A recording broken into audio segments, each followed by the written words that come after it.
أعوذ بالله من الشيطان الرجيم.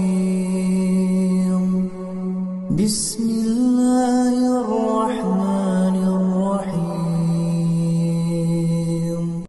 ألم يأن للذين آمنوا أن تخشع قلوبهم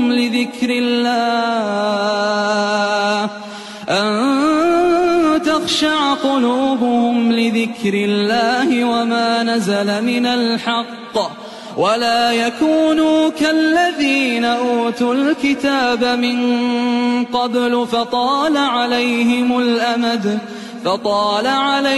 الأمد فقست قلوبهم وكثير منهم فاسقون.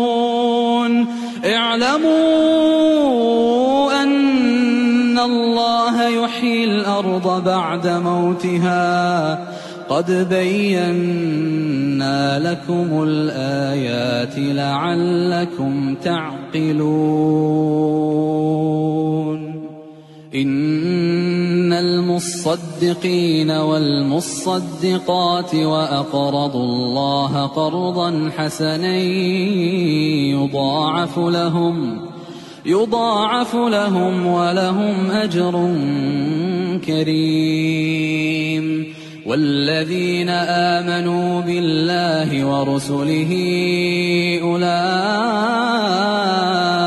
هم الصديقون والشهداء عند ربهم لهم أجرهم ونورهم.